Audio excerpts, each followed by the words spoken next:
macan bubur ayam, kemudian soto, kemudian lontong, kemudian nasi kuning ataupun nasi uduk kayak gitu. Nah, bagaimanakah di siang harinya? Ternyata di siang harinya tuh tidak berbeda jauh gitu. Jadi komposisinya adalah yang paling banyak adalah protein dan karbohidratnya pasti. Kayak gitu. Antara lain kayak misalnya kalau di siang hari kita bisa ketemu misalnya makanannya kayak misalnya penyetan, kemudian bakso, mie ayam, sate dan seterusnya. Kemudian di sore hari sebenarnya keadaannya tidak berbeda jauh. Jadi kebanyakan yang buka juga biasanya bakmi Jawa, nasi goreng, menu angkringan, atau biasanya kalau mahasiswa itu ada di Warmindo, kayak gitu. Nah, pun selingannya di tempat kita juga tidak berbeda jauh gitu. Pasti tetap tinggi akan protein, tinggi akan karbohidrat, yang pasti tinggi akan kalori, sehingga komposisinya itu tidak seimbang gitu. Jadi kebanyakan makanannya biasanya gorengan, kemudian yang manis-manis, misalnya martabak, atau misalnya yang sekarang mungkin lagi tren gitu ya, boba yang paling banyak dikonsumsi, seperti itu. Nah, jadi sebenarnya bagaimanakah seharusnya konsumsi makanan kita gitu? Yang tadi saya bilang di awal sebenarnya tidak ada perbedaan antara sebelum dan sesudah pandemi ini kayak gitu. Cuman yang perlu diperhatikan adalah kalau biasanya kita sehari-hari banyak beraktivitas di luar, sekarang kita banyak beraktivitas di dalam rumah gitu. Pemenuhan gizinya itu seperti apa? Apakah sama ketika kita berada di luar rumah dengan aktivitas yang banyak, ataukah berbeda ketika kita hanya di rumah saja. Nah, beraktivitas di luar rumah pun kita perlu perhatikan. Kenapa? Karena ketika beraktivitas di luar, ketika kita bekerja di kantor dan kita kebanyakan hanya menatap layar laptop atau misalnya banyak duduk, itu pun juga porsi makanan yang dibutuhkan oleh tubuh kita juga berbeda dibandingkan kalau misalnya kita banyak melakukan aktivitas fisik gitu. Jadi misalnya banyak berpindah tempat, naik turun tangga, itu juga pasti berbeda gitu. Nah, prinsipnya adalah untuk pemenuhannya kita menggunakan gizi seimbang. Untuk standar yang dikeluarkan oleh Persatuan Ahli Gizi Indonesia dengan Kementerian Kesehatan, terutama untuk Dirjen Bina Gizi Masyarakat, untuk penanganan pasien COVID, ataupun misalnya untuk orang sehat, itu prinsipnya kita menggunakan sama, yaitu gizi seimbang. Kenapa gizi seimbang? Sepertinya gampang terpenuhinya, tetapi kebanyakan kalau misalnya kita mau evaluasi dari pola makan kita sehari-hari, tadi kalau misalnya kita mau lihat makan pagi, siang, sore, dan selingan, kalau misalnya kita polanya seperti itu, berarti kita belum menerapkan yang namanya gizi seimbang gitu. Jadi gizi seimbang itu seperti apa? Kita mengadopsi yang namanya adalah tumpung gizi gitu. Jadi yang paling bawah itu adalah porsinya adalah porsi dari karbohidrat, sumber-sumber karbohidrat, yaitu 3 sampai dengan 4 porsi. Sumber karbohidrat ini tidak harus nasi, jadi bisa diganti dengan yang lain, umbi-umbian, kentang ataupun jagung. Kemudian di atasnya itu adalah porsi untuk sumber vitamin dan mineral. Di mana kalau misalnya selama ini adalah masyarakat kita ada yang tidak suka sayur, kemudian diganti dengan buah, sebenarnya adalah itu kurang tepat gitu. Jadi sebenarnya yang kita butuhkan untuk porsi sayur itu lebih banyak, yaitu 3 sampai dengan 4 porsi dibandingkan dengan porsi buah-buahan, yaitu 2 sampai dengan 3 porsi. Kemudian di atasnya adalah porsinya adalah sumber protein nabati dan hewani. Gitu. Jadi bisa ikan, daging, kemudian dari unggas ataupun dari kacang-kacangan.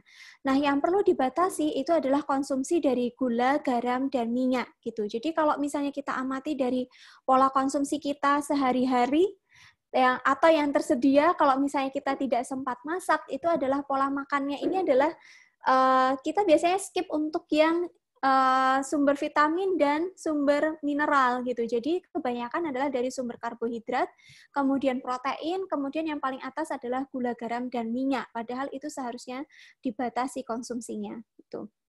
Nah, selain itu kita juga perlu memperhatikan adalah dari kebersihan diri, kemudian konsumsi air putih, kemudian memantau berat badan. Jadi prinsipnya dari gizi seimbang itu sebenarnya dia punya 4 macam atau biasa kita sebut dengan 4 pilar gizi seimbang. Yaitu yang pertama adalah mengonsumsi aneka ragam makanan.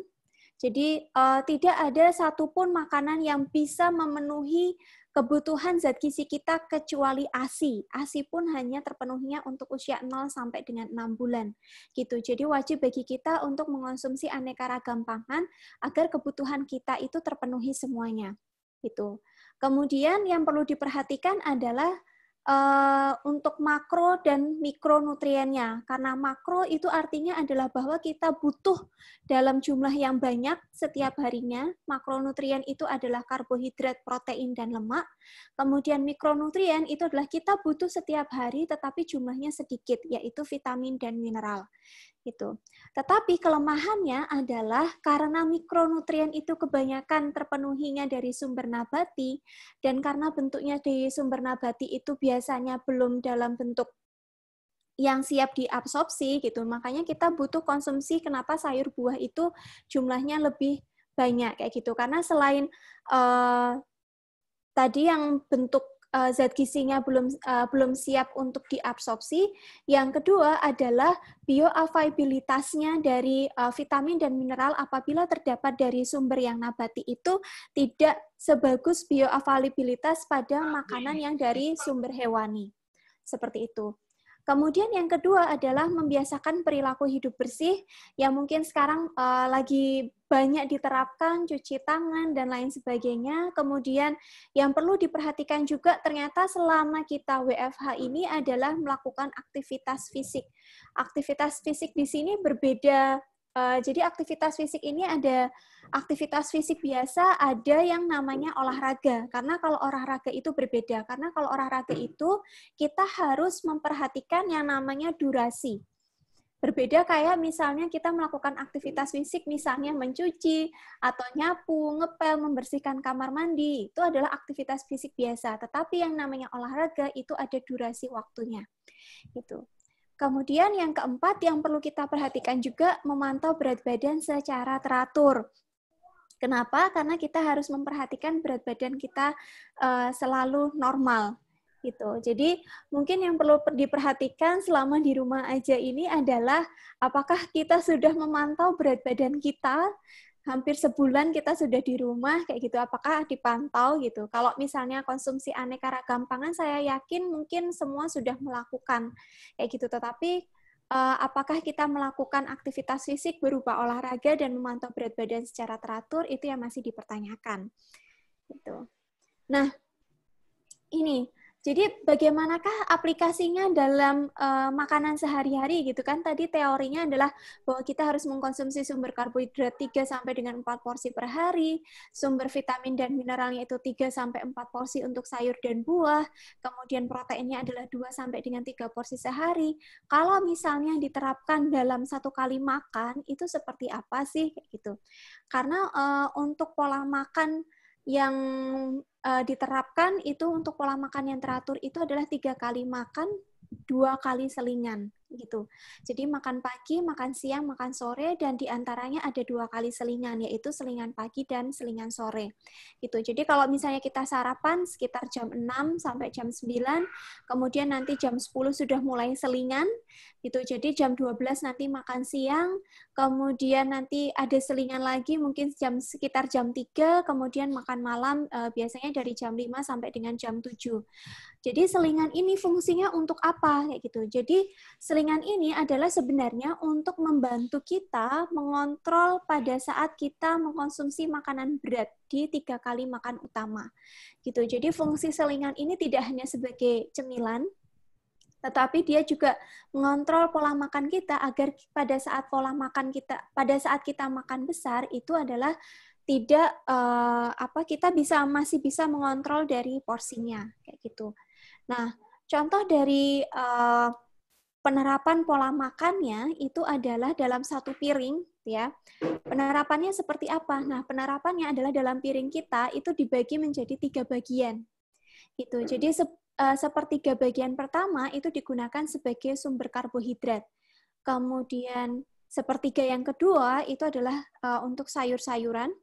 Kemudian sepertiga berikutnya itu adalah dibagi untuk sumber protein, baik itu protein hewani maupun protein nabati, serta berikutnya adalah buah-buahan gitu. Jadi ini yang harus kita penuhi setiap kali makan gitu. Jadi kalau misalnya tadi kembali di awal, kalau misalnya kita menerapkan pola makannya adalah misalnya penyetan, atau misalnya kita konsumsi Indomie, atau misalnya kita konsumsi bakso, dan lain sebagainya, kayak gitu. Nah, nanti tidak terpenuhi dari saran dari gizi seimbang dengan cara isi piringku ini, gitu. Jadi, tetapi boleh nggak sih misalnya makanan-makanan tadi dikonsumsi kayak gitu? Boleh, kayak gitu. Tetapi yang perlu kita perhatikan adalah dalam sehari itu kita sudah mengkonsumsi apa saja dan yang kurang itu apa, gitu. Jadi pesannya adalah kalau misalnya Bapak Ibu sekalian mau belanja gitu ya, jadi tidak hanya belanja sayur, tidak hanya belanja dari sumber proteinnya, dari lauknya, adalah yang perlu diperhatikan juga adalah kita belanja untuk buah-buahannya, seperti itu. Nah, apakah untuk pemenuhan gizi selama di rumah aja untuk memenuhi kebutuhan tubuh, selain itu juga untuk menjaga imunitas gitu selama pandemi itu hanya itu saja? Ternyata tidak hanya itu, tetapi ada juga makanan-makanan yang mungkin perlu kita perhatikan untuk meningkatkan kekebalan tubuh gitu. Yang pertama adalah protein. Yang di sini yang ditekankan adalah protein hewani. Kenapa? Karena protein hewani itu adalah protein yang ketika dikonsumsi itu adalah lebih cepat diubah dibandingkan dengan protein nabati ketika di dalam tubuh. Jadi dia lebih cepat diserap, kemudian kemungkinan diserapnya juga lebih besar. Sebagai contoh adalah seperti ini. Dalam protein-protein hewani itu mengandung asam amino. Jika dia berasal dari hewani, maka sekitar 80 sampai dengan 90% protein dari hewani itu akan diserap oleh tubuh. Tetapi kalau misalnya protein itu berasal dari protein nabati, misalnya adalah tahu tempe, maka hanya sekitar 60 sampai dengan 70% dari protein yang ada di makanan itu akan diserap. Gitu. Nah, di daftar ini adalah ada berbagai macam sumber-sumber makanan tersebut kayak gitu. Jadi yang paling tinggi tentu saja dari golongan daging gitu ya, daging ayam, daging sapi. Jadi yang berwarna merah gitu. Jadi kalau misalnya tidak suka mengkonsumsi daging ayam, daging sapi bisa diganti dengan jenis ikan atau misalnya dari susu yang full cream gitu. Dengan catatan adalah ini untuk keadaan normal atau sehat gitu. Jadi kalau misalnya Bapak Ibu sekalian ada keadaan tertentu, misalnya ada yang hipertensi atau kolesterol, itu akan tentu akan berbeda cara pemenuhan gizinya. Gitu. Kemudian selain protein, itu adalah ternyata ada zat gizi mikro yang lainnya yang berfungsi untuk meningkatkan kekebalan tubuh, yaitu dari golongan vitamin A, vitamin C, vitamin E, dan seng yang biasa kita sebut sebagai antioksidan. Gitu. Tetapi ini antioksidan dari makanan gitu. Nah, contohnya misalnya untuk yang vitamin A. Ternyata vitamin A itu paling banyak justru terdapat pada minyak ikan gitu. Jadi mungkin kita kenal dengan istilah omega 3, omega 6 dan seterusnya gitu. Nah, itu juga kaya akan dengan vitamin A. Kemudian justru dari sayur-sayuran yang biasanya kita kenal ada wortel, kemudian labu kuning, itu komposisi vitamin A-nya lebih rendah dibandingkan dari yang protein hewani gitu. Kemudian yang kedua, kandungan vitamin C. Vitamin C paling banyak itu ada di jambu biji, terutama jambu biji yang berwarna merah muda.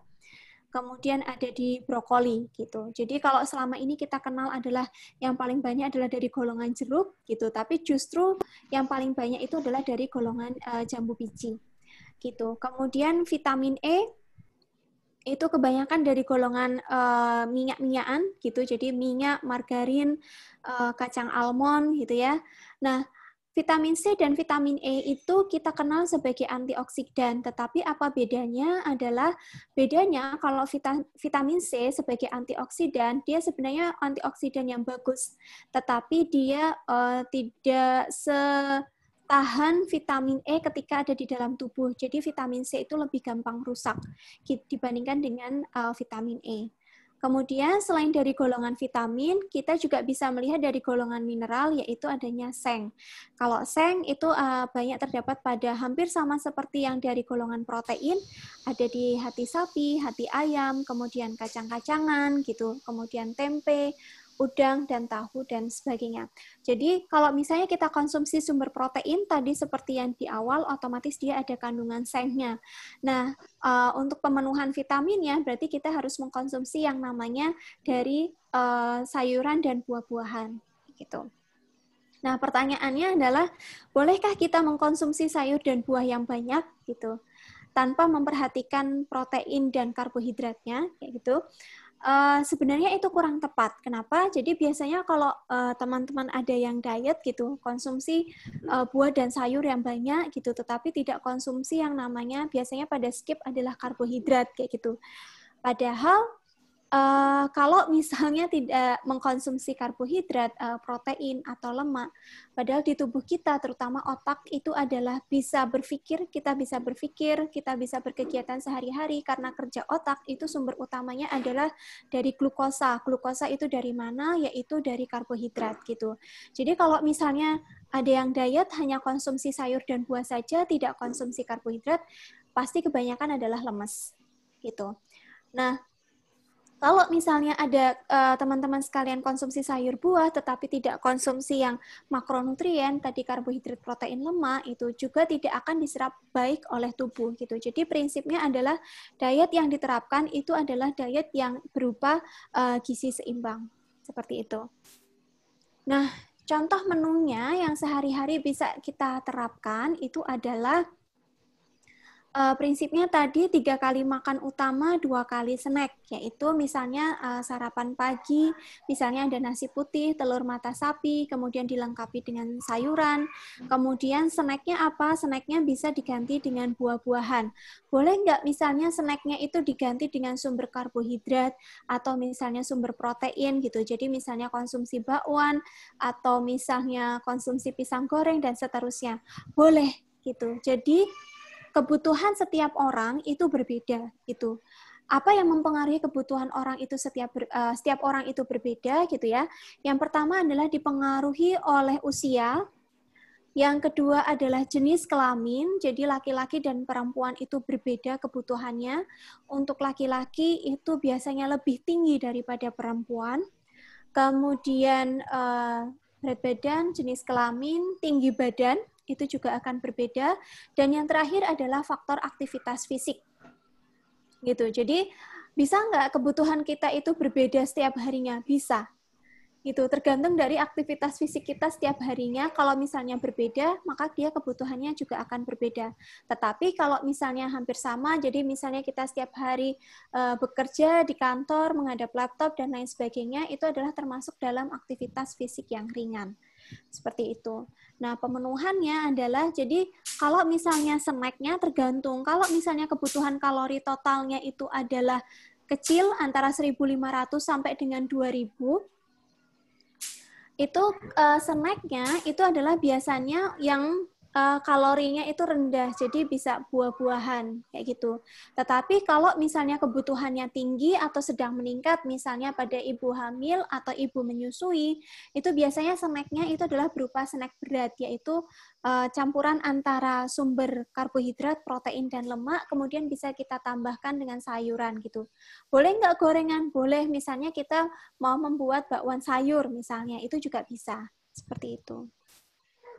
Nah, ini referensi yang saya gunakan gitu. Jadi makanan apa saja, kemudian sudah diatur. Jadi misalnya kalau teman-teman sekalian mau melihat daftar bahan makanan di tempat kita itu apa saja gitu yang setara, misalnya mau mengganti nasi, mengganti kentang misalnya. Nasinya misalnya porsinya biasanya 2 centong makan kayak gitu.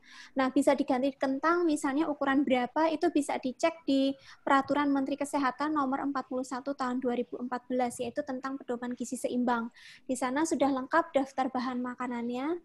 Kemudian yang kedua tadi untuk yang makanan bergizi untuk menjaga kesehatan tubuh, ini adalah yang terbaru versi untuk meningkatkan kekebalan untuk menghadapi COVID, itu keluaran dari instalasi gizi RSCM. Seperti itu mungkin. Terima kasih. Mungkin ada yang mau ditanyakan atau diklarifikasi atau ada saran? Tanya, Pak. Iya. Tanya. Iya, Pak. Jadi kita terima kasih dari waktunya. Jadi Iya. kemarin tuh saya dapat kuliah. Iya, Pak. Dari Pak Jainal gitu ya. Jadi di perut kita tuh harus katanya 150 cc harus ada air untuk mengimbangi oksigen yang bisa ke otak gitu. Nah, dengan adanya kandungan air 150 cc di usus itu, berarti apa makanannya yang mengimbangi supaya bisa terjamin konstan dia. Ada sayuran atau apa gitu sehingga dia tuh seimbang gitu. Nah, seimbang sehingga dia tuh terjamin ada itu bisa optimal dia 150 cc itu. Kemudian juga yang saya tanyakan kalau gizi seimbang tuh itu dengan istilahnya equilibrium itu ya. Seberapa Pak perbandingannya itu? Sehingga nanti kita bisa substitusi ini, bisa ganti ini, tapi dia tetap masih seimbang gitu. Makasih Mbak. Iya. Assalamualaikum. Baik. Waalaikumsalam Pak, terima kasih. Jadi 150 cc ya Pak tadi itu? Iya, iya. Begini Pak, jadi untuk pemenuhan cairan itu selain dari minuman, itu juga bisa dari sayuran dan buah-buahan.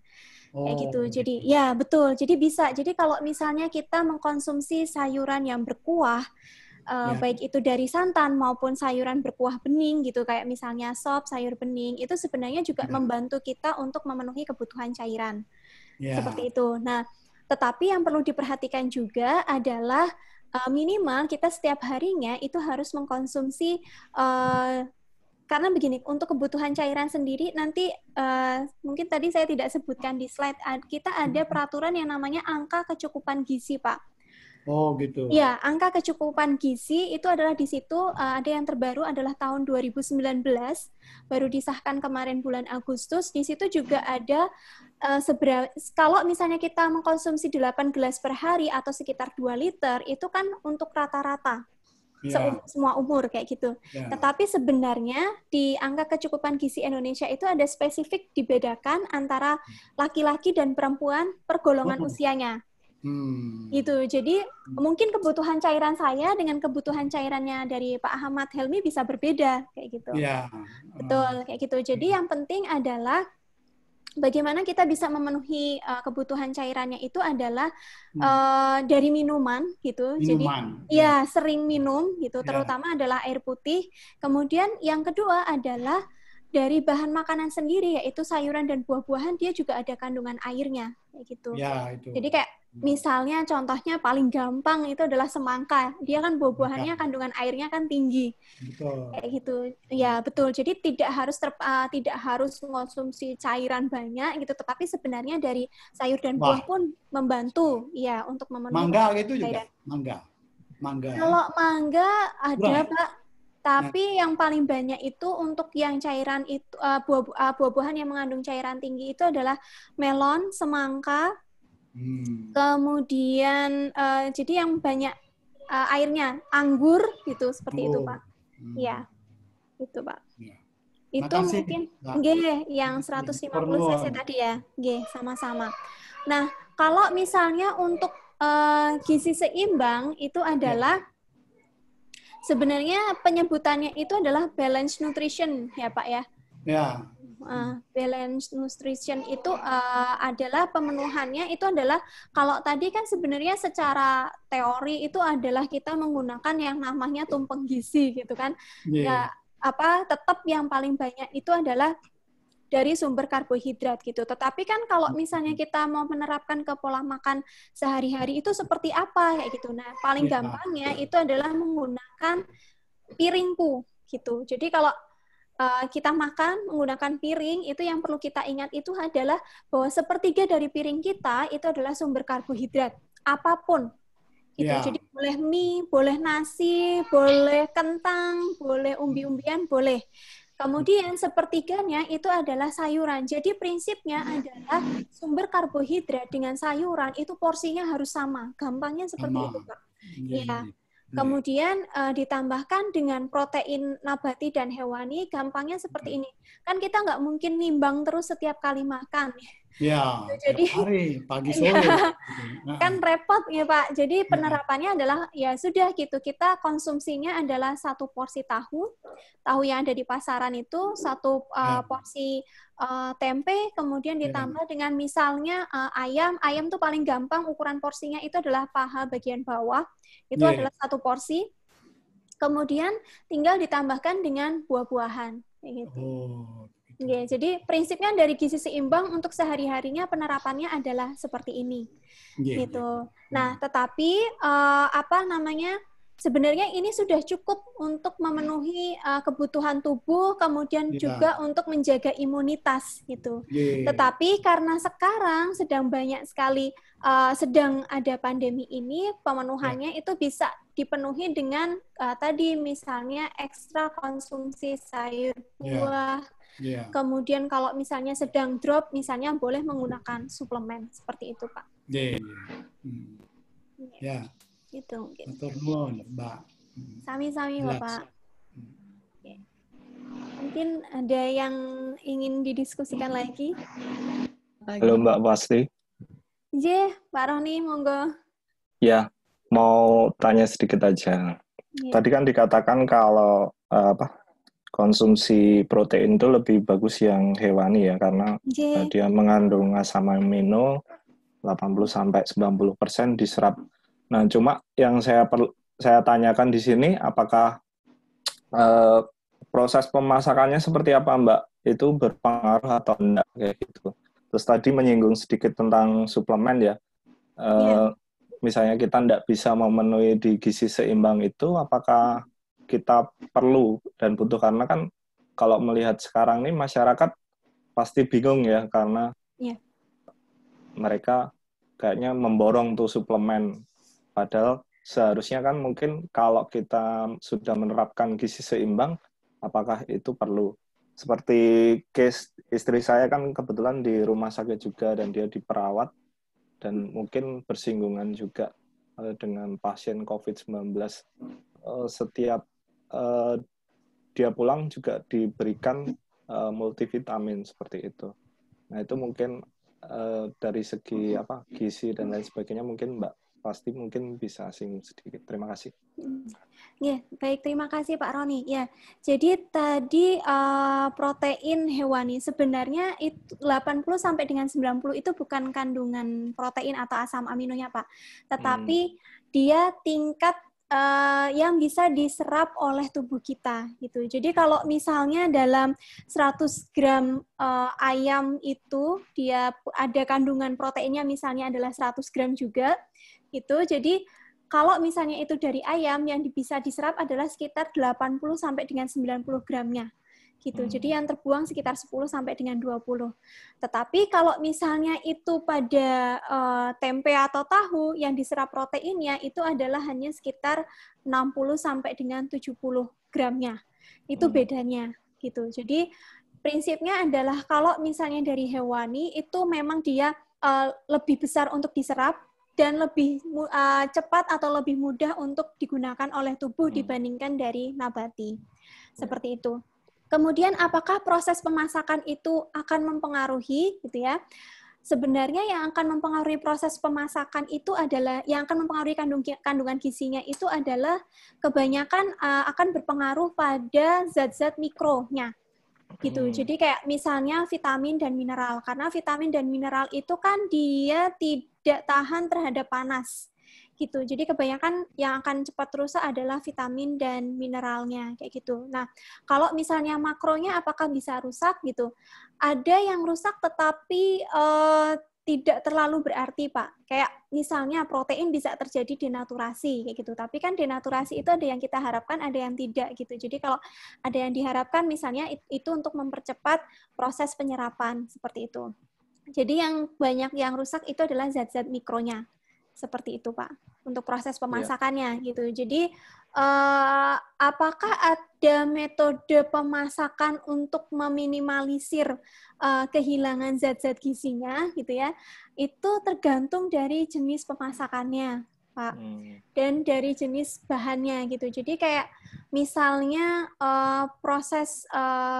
apakah misalnya proses perebusan itu akan lebih baik daripada proses penggorengan misalnya.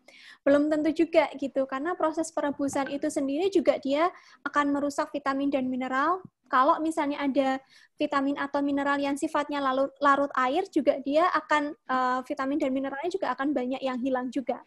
Kayak gitu. Gitu. Okay. Jadi kalau teknik pemasakan itu ada sendiri ininya. Jadi kayak misalnya kita harus berapa lama sih merebus bahan sayur-sayuran misalnya. Kita harus berapa lama menggoreng suatu jenis protein hewani atau nabati. Seperti itu. Jadi tergantung dari masing-masing bahan. Mungkin seperti itu ya Pak. Yeah. Kemudian yang kedua terkait dengan suplemen. Suplemen itu prinsipnya adalah diberikan bagi orang-orang yang membutuhkan gitu. Jadi kalau misalnya kita sudah bisa tercukupi kebutuhannya dengan konsumsi makanan sehari-hari dengan gizi seimbang, sebenarnya tidak diperlukan gitu. Karena akan lebih bagus kita pemenuhannya adalah dari makanan. Tetapi apabila kita misalnya sedang sakit atau misalnya kita harus menangani pasien-pasien yang ada di rumah sakit seperti tadi yang Bapak sampaikan mengenai istri Bapak, itu diperlukan kayak gitu. Karena kan ya betul, karena kalau di rumah sakit itu kan juga kita nggak tahu ya Pak ya, maksudnya pasti kan di sana juga banyak orang sakit dan lain sebagainya kayak gitu. Jadi itu juga diperlukan selain makanan yang seimbang kayak gitu. Nah sebenarnya prinsipnya itu tidak hanya makanan sama aktivitas juga.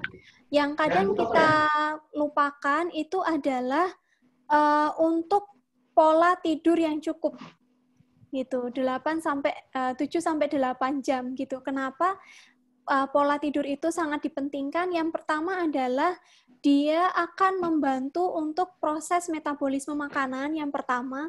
Yang kedua adalah pada saat proses pembentukan imunitas tubuh gitu. Jadi kalau misalnya sudah makan yang seimbang, kemudian sudah berolahraga rutin misalnya gitu, tetapi kalau misalnya pola tidurnya kurang atau kurang bagus, itu juga akan mempengaruhi dari imunitas tubuh kita. Seperti itu. Pak. Mungkin ada lagi? Mbak, pasti maaf mau tanya sedikit. Tadi di presentasi itu kan ada yang harus dihindari gula, garam, dan minyak ya. Iya. Jadi kan, tapi kan dalam stay at home ini biasanya ibu-ibu atau saya sendiri tuh biasanya lebih praktis masak itu yang goreng-goreng gitu ya. Iya, betul Mbak. Pertanyaan saya itu minyak apa sih yang aman gitu ya? Maksudnya supaya saya selalu bisa masak yang digoreng dan itu aman gitu buat kesehatan. Itu minyak jenis apa ya Mbak? Pasti mungkin bisa kasih masukan. Oh iya, sebenarnya minyak yang dipakai sehari-hari juga sebenarnya bisa sih Mbak. Cuma kayak misalnya minyak kelapa sawit dan lain sebagainya. Karena kadang orang terus sekarang berubahnya ke olive oil ya.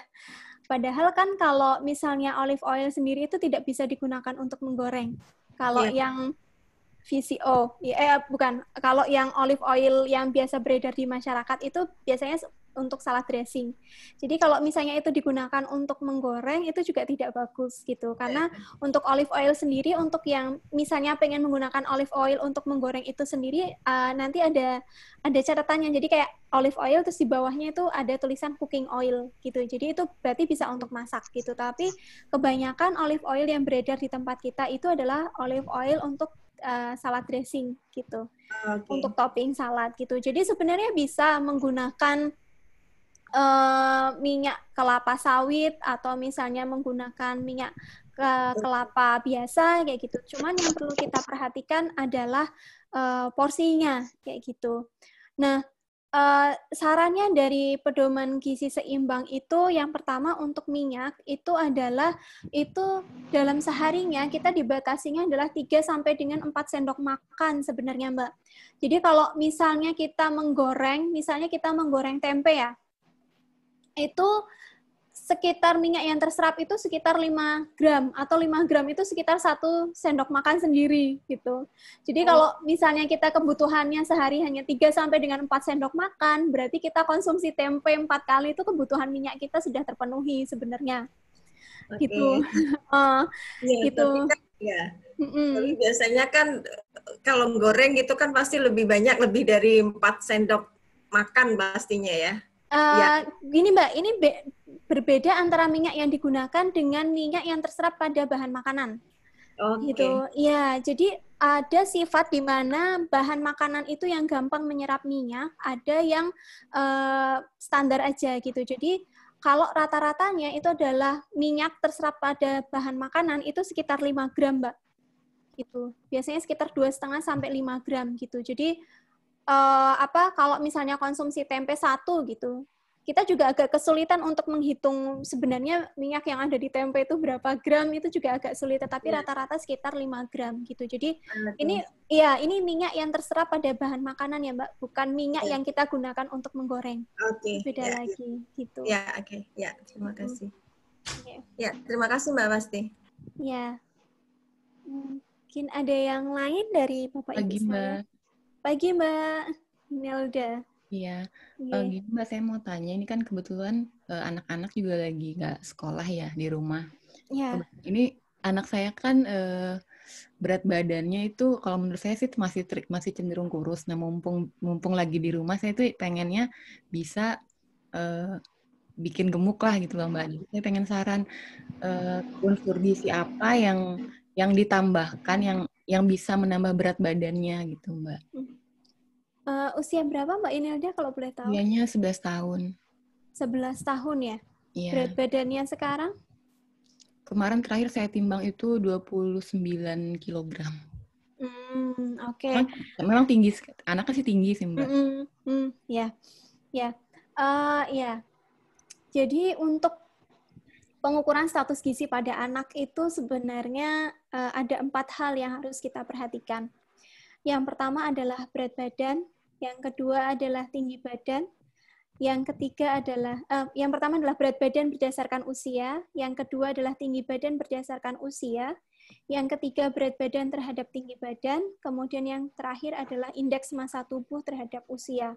Gitu. Jadi kita tidak hanya bisa melihat pada salah satu faktor gitu. Jadi kalau misalnya tinggi badan normal, berat badannya kurang, bisa nggak akan mempengaruhi status gizinya? Itu juga akan mempengaruhi, Mbak.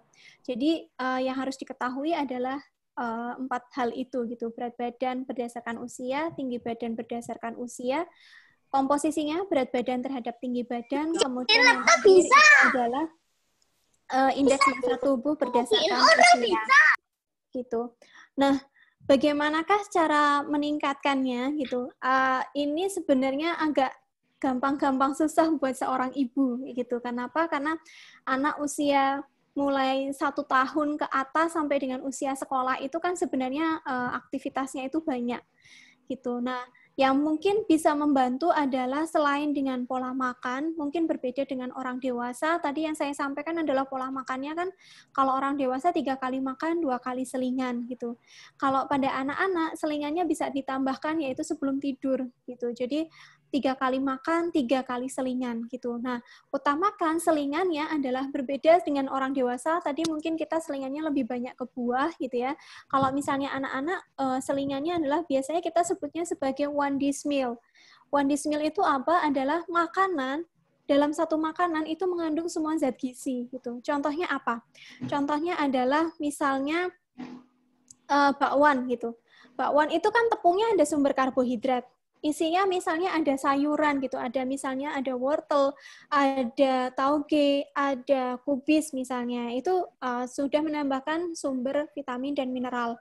Kemudian bisa ditambahkan juga dengan protein hewaninya, misalnya mau ditambahkan sosis atau udang kayak gitu. Jadi makanan-makanan one dish meal itu yang mungkin akan membantu pemenuhan kalori dari si anaknya gitu. Jadi nggak terus setiap 3 kali selingan bakwan terus, enggak, jadi bisa seling-selingan kayak gitu. Jadi contohnya adalah misalnya ada bakwan atau martabak telur gitu. Jadi mungkin prinsipnya berbeda dengan orang dewasa gitu, Mbak Inelda gitu, selain pemenuhan dari makanan pokoknya. Ya. Jadi maksudnya tetap harus seimbang untuk yang selingannya tadi ya Mbak ya? Betul gitu. Jadi cari resep makanan yang dalam satu kali makan itu bisa terpenuhi semuanya. Terutama untuk anak usia pertumbuhan itu adalah protein dan karbohidratnya ya Mbak. Mau susu nggak ya Mbak ya? Mau. Nah itu maksud saya kalau susu gimana Mbak? Itu bisa membantu menambah berat badan nggak? Bisa Mbak. Sebenarnya kalau prinsipnya berat badan itu tidak hanya susu, tetapi makanannya juga harus terpenuhi. Karena begini, susu itu adalah bukan untuk mengganti makanan si anak, tetapi susu itu adalah untuk membantu pemenuhan kebutuhan gizi anak. Gitu. Jadi prinsipnya pemberian susu itu tidak boleh mengganti jam makan gitu. Jadi kalau misalnya pola makan jam anak adalah jam 12 siang dia makan siang gitu. Ya berikan susunya itu adalah sebelum atau setelahnya gitu. Jadi misalnya diberikan susu sekitar jam 10 kayak gitu atau misalnya nanti sekitar jam 2 setelah makan gitu. Jadi khawatirnya kalau misalnya diberikan susu mendekati jam makan, maka dia tidak mau makan gitu. Tetapi karena sudah kenyang dari susu gitu. Prinsipnya gitu, Mbak. Iya, baik Mbak. Terima kasih banyak. Ya, sama-sama Mbak Inelda. Mungkin ada lagi dari Bapak Ibu sekalian?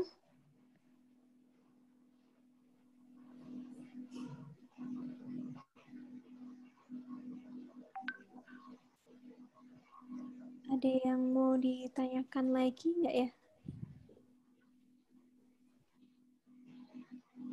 Mbak, pasti maaf, nanti tolong materinya sama referensinya bisa di-share ke saya di WA ya. Karena ada yang tanya, nanti biar saya share ke WA mereka. Oh ya, siap Mbak. Nanti saya share juga materi-materi pendukungnya. Iya, referensinya. Iya. Baik, Bapak Ibu, ada yang ingin ditanyakan dengan Mbak Fasti mengenai presentasinya beliau? Silakan.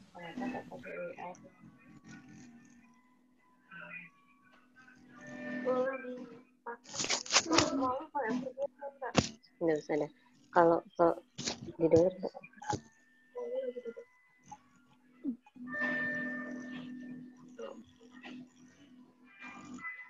Ada lagi mboten nggih Bapak Ibu?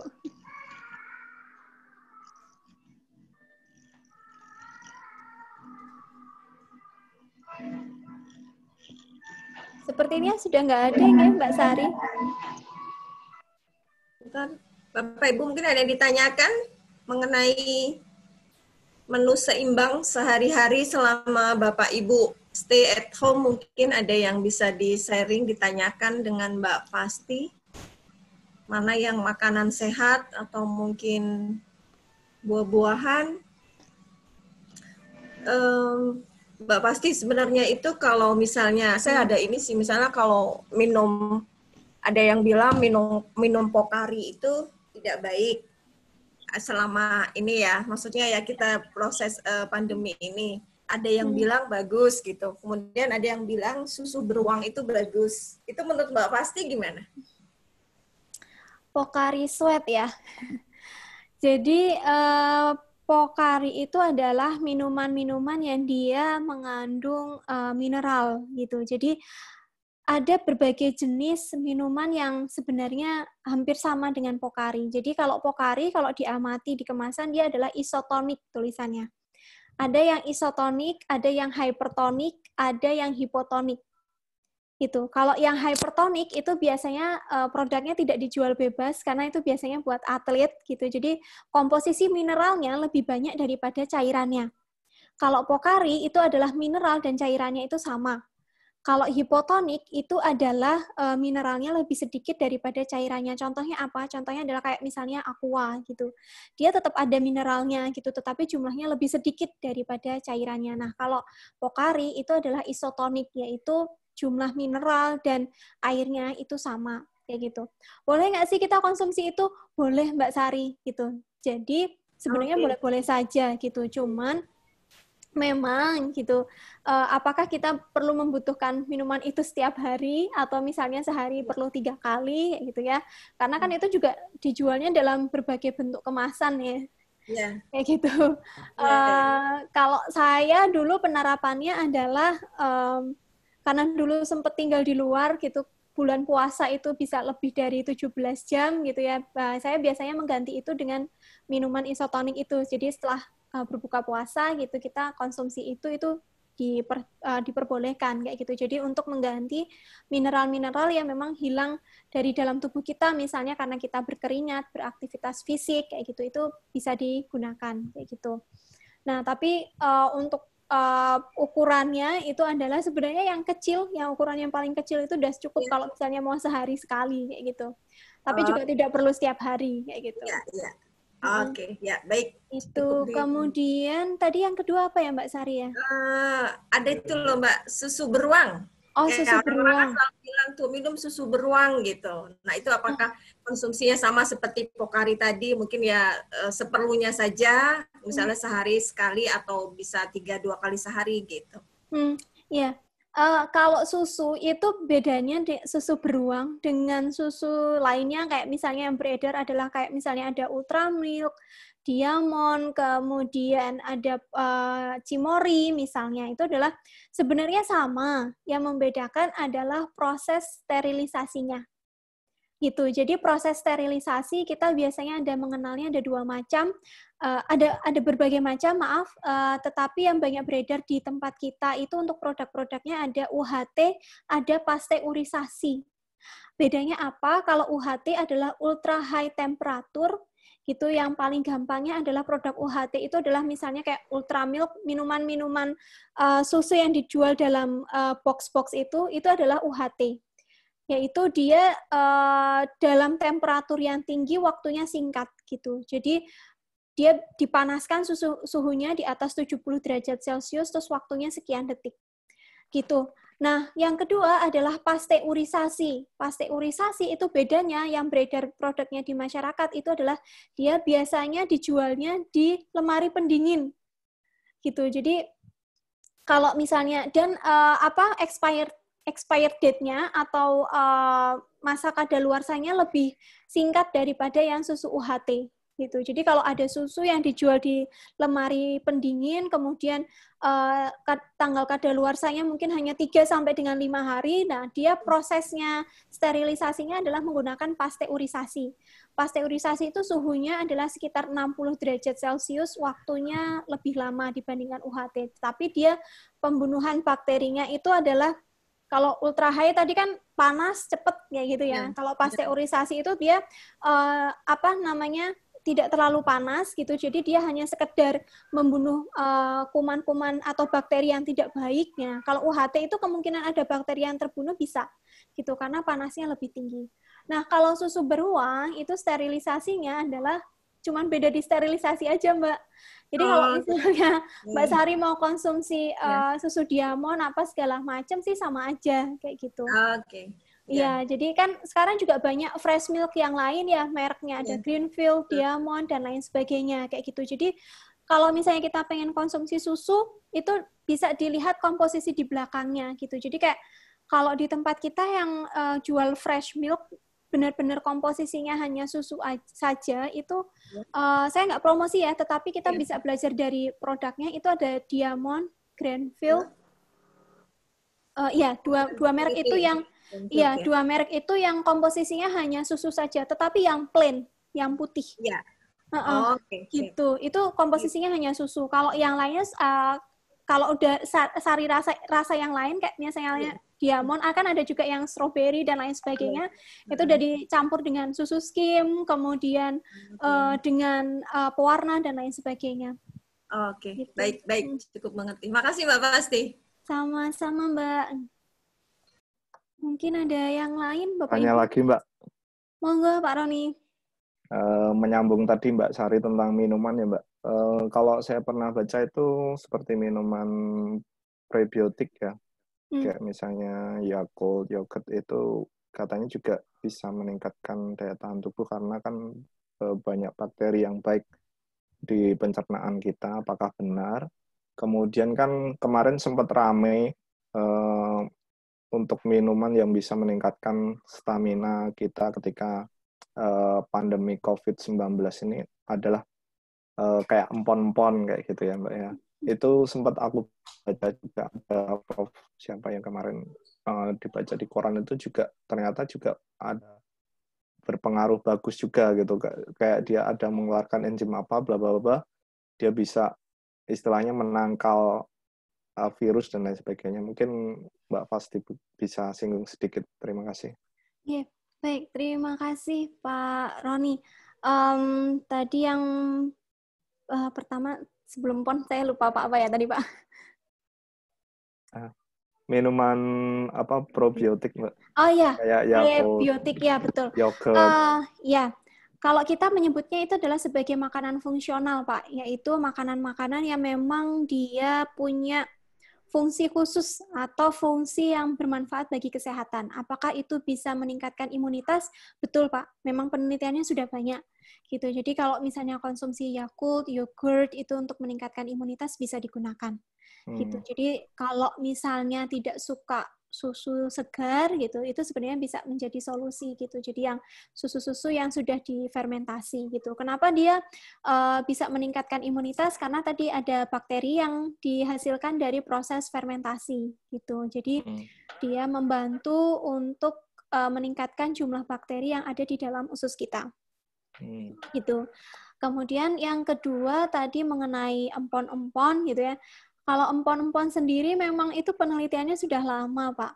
Jadi dia ada kandungannya, ada quercetin, kemudian turmeric, dan lain sebagainya. Itu memang sudah lama terbukti sebagai antioksidan juga. Gitu. Jadi kalau misalnya hits, ya wajar kayak gitu. Selain empon-empon juga yang hits juga itu mungkin yang sekarang langka itu bawang gitu. Karena kandungannya juga sebenarnya hampir sama. Tapi haruskah kita mengkonsumsi itu kayak gitu?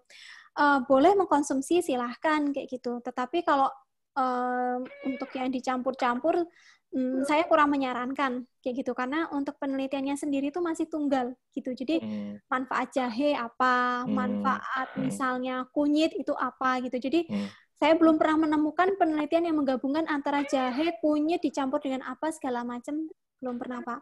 Tapi kalau ada jahe penelitian sendiri buat tesis loh Mbak. gitu. Jadi kalau misalnya konsumsi jahe sendiri bisa membunuh virus dan lain sebagainya, itu memang penelitian sudah lama memang terbukti Pak. Nah, apakah kita harus mengkonsumsi empon-empon itu gitu? Padahal sekarang juga langka kayak gitu. Tidak harus gitu. Jadi sebenarnya itu bisa ditemukan di makanan yang lain. Kalau saya baca penelitian yang terakhir, kalau kita tidak punya empon-empon gitu yang itu malah sudah ada penelitiannya itu yang terbukti signifikan gitu untuk meningkatkan imunitas dan untuk lebih ke preventif terhadap coronavirus ini adalah justru jambu biji warna merah dan daun kelor. Oh, daun kelor. Iya, itu penelitian terakhir kalau nggak salah dari UI, Pak. Itu ya dia penelitiannya randomized gitu, jadi datanya banyak gitu. Itu yang terbukti itu. Oke, terima kasih Mbak. Ya. Betul. Selain dari jambu dan kelor itu sebenarnya kita juga ada kandungan antioksidan yang lain. Itu sebenarnya dari teh. Kalau teh itu ada epigalokatekin, nah itu bisa dimanfaatkan juga. Gitu. Oke. Ya. Itu mungkin Pak Roni. Ya, okay. Mungkin ada yang lain dari Bapak Ibu?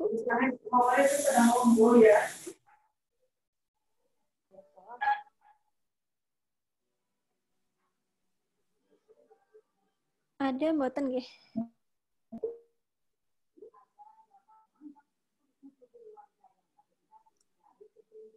Ada yang masih ingin didiskusikan mungkin?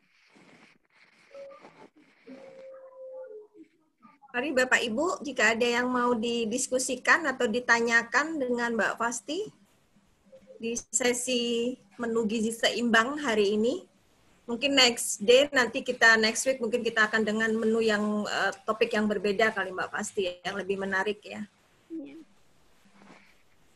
Ini ada Pak Suryono, ada Bu Ida, Bu Siwi, ada Mbak Meni, Mbak Dewi, Bu Bella,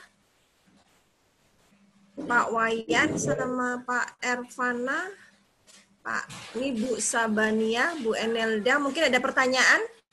Ada Mbak Anissa Lutfia, Bu Anissa.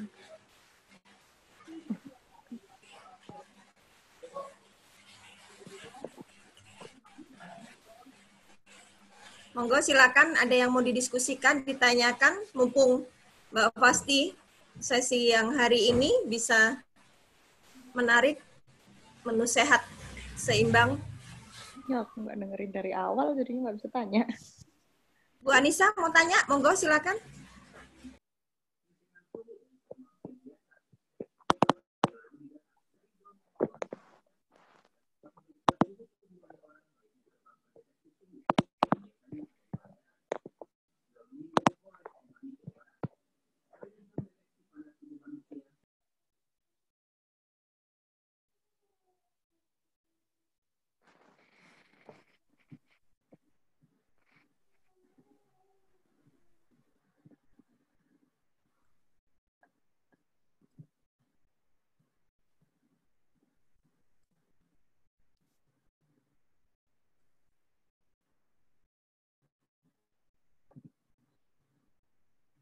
Mbak Pasti, maaf, tadi Mbak Pasti bilang kan teh itu bagus ya buat antioksidan ya gitu ya. Untuk konsumsinya tuh yang bagus gitu, untuk yang sehari itu berapa kali kira-kira untuk teh? Pagi, siang, sore, atau cukup sehari 2 kali atau cukup 1 kali gitu? Dan itu dengan atau tanpa gula sebaiknya? Oh ya, kalau yang bagus pasti tanpa gula, Mbak. Kopi juga sama. Kopi juga, ya kalau kopi juga kandungan kafeinnya itu kan juga sebenarnya dia bisa berfungsi sebagai antioksidan juga, kayak gitu. Nah, tapi memang yang bagusnya itu tanpa gula, tanpa creamer, tanpa susu. Gitu. Cuman kalau teh sendiri itu kan memang macam-macam ya, Mbak. Kalau nggak salah ada 3 macam. Ada teh hijau, teh oolong, sama teh hitam. Gitu. Yang bedanya apa? Bedanya cuma di proses fermentasinya. Gitu. Kalau teh hijau itu tanpa fermentasi, kalau teh oolong itu adalah setengah fermentasi, kalau teh hitam itu adalah full fermentasi. Gitu. Jadi kandungannya yang paling banyak itu sebenarnya di mana? Itu ada di teh hijau. Gitu. Kandungannya ada di teh hijau, betul. Tetapi perlu diingat juga bahwa teh itu juga mengandung senyawa anti gizi selain senyawa gizi. Gitu. Nah, konsumsinya itu adalah yang perlu diperhatikan, itu adalah tidak mendekati jam makan. Gitu. Jadi prinsipnya hampir sama pemberian susu pada anak-anak gitu. Jadi kalau misalnya mau konsumsi teh silahkan, tetapi diberi jarak gitu. Jadi 2 jam sebelum atau 2 jam setelah gitu. Jadi kalau misalnya konsumsinya adalah sebenarnya kan enak ya kalau misalnya habis makan terus minum es teh. Iya, itu kan mestinya seger banget rasanya gitu. Tetapi kalau teh itu kan dia ada senyawa anti gizinya itu tanin gitu. Jadi kalau misalnya kita habis makan konsumsi teh, otomatis adalah dia akan menghambat penyerapan dari makanan yang sudah kita makan. Gitu. Gitu. Jadi sebenarnya boleh aja konsumsi tehnya gitu, tetapi jangan sampai dia fungsinya malah justru menghambat penyerapan zat gizinya kayak gitu. Terutama untuk yang zat besi. Iya, karena tanin itu mengikat zat besi gitu. Makanya untuk ibu hamil atau ibu menyusui kan disarankan untuk tidak konsumsi teh. Kayak gitu. Siap. Terima kasih Mbak Pasti ilmunya. Sama-sama.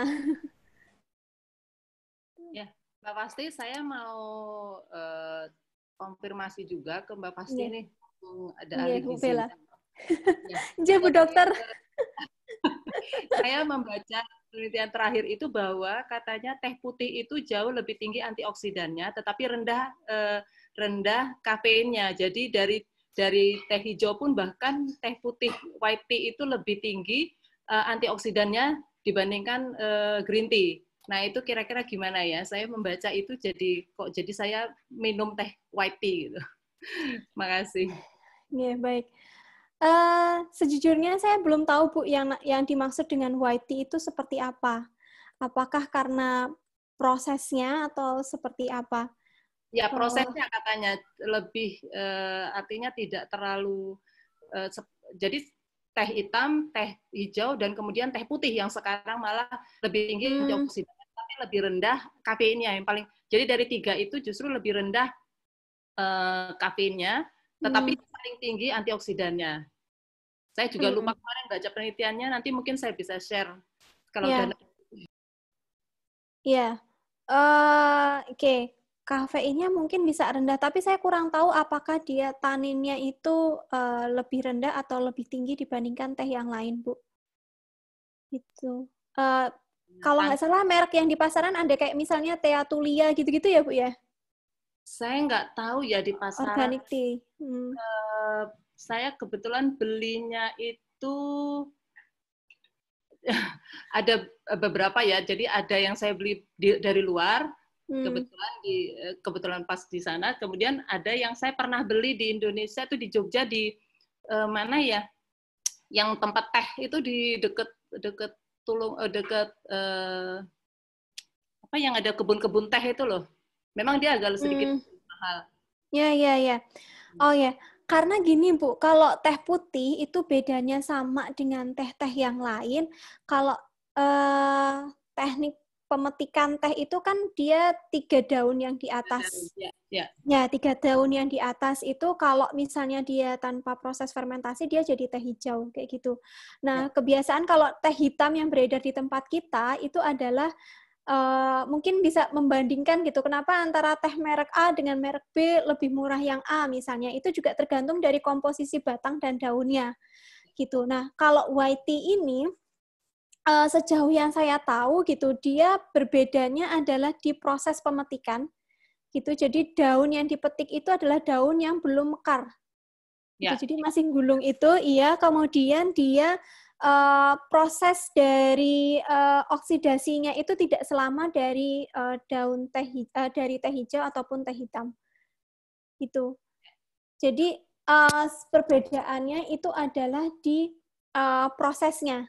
Gitu. Kalau tehnya itu sama, semuanya sama gitu. Jadi kalau dari pohon tehnya itu sama, hanya pada saat proses di pabriknya itu yang berbeda, yang itu sebenarnya yang akan mempengaruhi kandungan di dalamnya gitu. Tapi saya belum, terus terang saya belum pernah membaca. Kalau taninnya gimana ya, Mbak? Taninnya sendiri gimana? Itu saya juga belum nemu kalau itu. Iya. Iya, saya teh hijau dan teh hitam. Iya, makanya saya juga tadi belum pahamnya itu adalah kalau kafeinnya memang dia lebih rendah daripada teh hitam dan teh hijau gitu. Tetapi yang saya belum pernah baca memang untuk kandungan taninnya, Bu. Oke, ya, nggak apa-apa. Iya, kayak gitu. Karena memang setiap teh itu ada taninnya. Cuman apakah dari proses pengolahan itu akan mempengaruhi kadar taninnya atau tidak, saya yang belum tahu gitu. Terima kasih, Mbak. Sama-sama, Bu Dona. Mungkin ada yang lain, Bapak Ibu?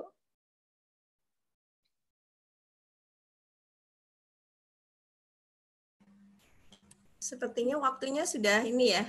Mungkin kalau tidak ada yang, masih ada yang menanyakan Bapak Ibu? Sebelum diakhiri oleh Mbak Fasti, mungkin nanti memberikan satu kesimpulan atau apa gitu, nggih.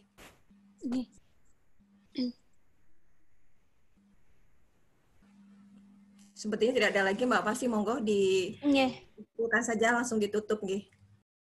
Oke, baik. Terima kasih untuk Bapak Ibu yang sudah berkenan pada siang hari ini untuk mengikuti sesi diskusinya gitu. Jadi prinsipnya adalah selama di rumah aja kita tetap harus memperhatikan pola makan kita gitu.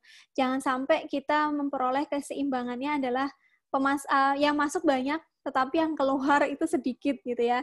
Jadi keseimbangannya jadi keseimbangan positif. Jadi tetap diusahakan adalah kita di rumah tetapi tetap mengkonsumsi makanan yang bergizi, kemudian istirahat yang cukup, dan mungkin yang agak sulit itu adalah berolahraga gitu. Jadi walaupun di rumah saja kita tetap berolahraga. Jadi prinsipnya ada 4, makan yang seimbang, menjaga pola hidup bersih, kemudian berolahraga secara teratur, kemudian adalah mengontrol berat badan kita. Mungkin seperti itu.